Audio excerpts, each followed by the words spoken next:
Go ahead and say your name, make sure I'm picking you up. Kevius Sampson. What's your baseball philosophy? What got you so far? My philosophy is just, attacking hitters, kind of going right at them, not trying to nibble too much. In the past I've been caught, trying to nibble, make the perfect pitch. So now I'm just trying to go right at guys. Now, do you pitch to your strengths or a batter's weakness? My strengths, I feel like if I make a good quality pitch, how I want to go about my game plan, I feel like, I can get pretty much, a good hitter out, or, I don't want to pitch away from my strength to their weakness because, I may not be good at it. That's probably the reason why it's not my strength. Now, has being a professional baseball changed you in any way? I would say not too much, just kind of try to stay myself, be the same person I've always been, as far as with people on the field and off the field. Now, were you a first-round pick? No, sir, 4th round.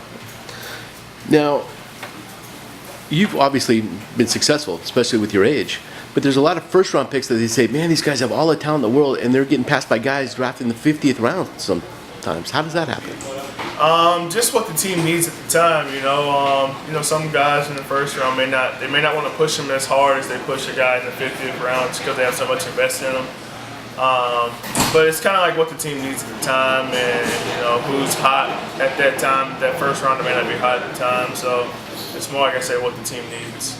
Now, when you show up for spring training, there may be a ton of pitchers standing around. How do you handle that?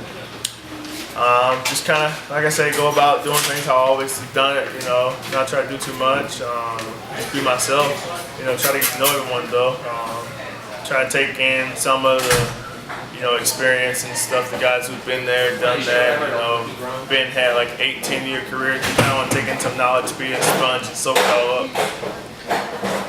Now, baseball has a lot of injuries, ups and downs. They call it a failure sport. Has there been a time yet that you wanted to stop playing baseball? I've had some doubt sometimes, lost some confidence, but due to my, my support staff and like my family and friends, like, they've always given me that, extra push to say, hey, you have the ability to do it, you have the ability to be a Major League Baseball player. So they kind of keep me grounded and, keep my head in the game and, always ready to continue to fight and push myself to the next level. Any person in particular you go to or you listen to? Honestly, my family, my mom, my dad, my brothers, my godparents, I got some coaches back home in high school.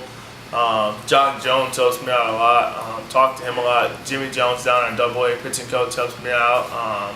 Talk to Kashner and Tyson Ross on our big league team and Cam and Maven. Those guys kind of like are mentors to me. They're always shooting me with a text like, hey, watching your game, or hey, saw your stat line, good job. Just continue to trust your stuff and stuff like that. But a lot of guys try to help us younger guys, coming up. So, I kind of like to take it in from wherever I can. Now, what are the things you learned about pro sports the hard way that nobody told you about before you started?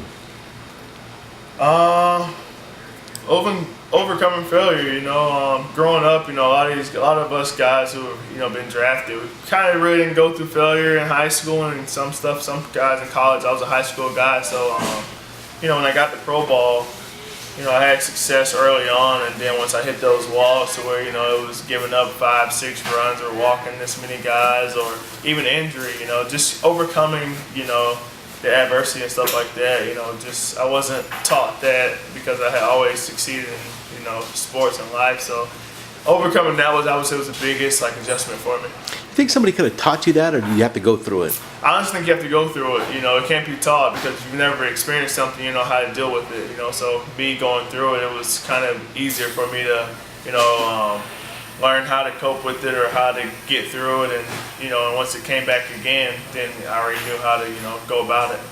Now, once you sign a professional contract, obviously you're a professional baseball player. Was there a moment before that you could point to that you knew you were going to play professional baseball?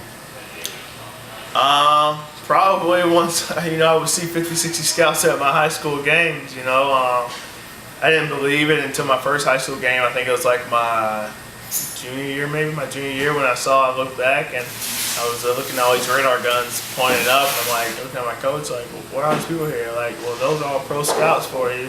And so, that's when it started hitting home that, hey, you have a chance to be drafted. And so, you kind of get excited, but you still want to keep yourself composed.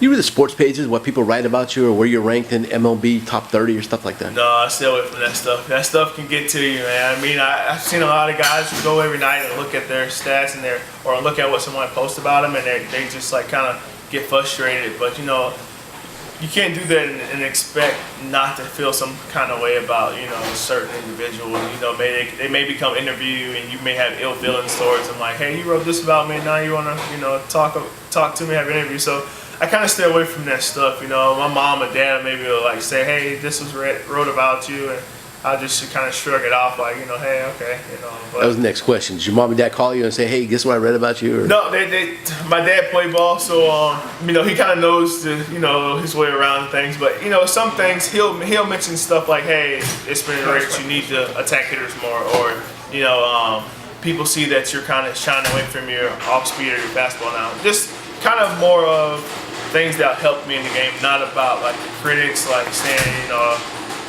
you're walking on these guys, or you know, the negative stuff. It kind of helps me for like positive criticism, not like the whole negative stuff. How do you handle the people yelling and screaming at you all the time? Honestly, I can tone it out so good now. I mean, people always say yell my name and stuff, and I don't hear them during games. So I don't know. I don't really hear it. You know, it kind of gets me going though, just to hear the noise. Honestly, it gets me that adrenaline, gives me that pump to where, you know, I can reach back and throw a little harder, or I try to make the curveball a little bit, you know, dirtier or something like that. But it doesn't bother me at all. You know, even if I'm struggling, it still kind of gets me going. So. How about the umpires, especially as a pitcher? How do you handle the umpires? You know, you can't really get too mad with those guys. They're human like us. You know, those pitches that are on the black or kind of close calls, you kind of got to give them, you know, give and take with them. You know, if you go back there a couple of times, the umpire tell you, hey, I missed that, you go back there, I got you next time. Or they'll say, hey, just a little bit off and kind of around the plate. So you kind of got to, you know, be nice to those guys, because they're human just like us. So you can't go blaming them for missing the pitch that's on the black of the plate and you're throwing 95 miles an hour. You got to expect them to pay attention to the pitch, the location, what the batter's doing, and everything goes. So you kind of got to give those guys, you know. So you can communicate with them. Yeah, you communicate. You can easily ask them, like, hey, where'd you have that second pitch off the plate? But you want to do it in a nice way, not like, right, hey, you missed that call or something. Like, you kind of want to go about it like, hey, where'd you have that pitch, that second pitch to such and such? And they'll tell you, hey, I had a little off. And you're like, all right, perfect. You know, that way now you know, hey, I need to move it in a little bit more and I'll get that call. Now, what would you tell a high school player if he came up to you from your high school about professional baseball?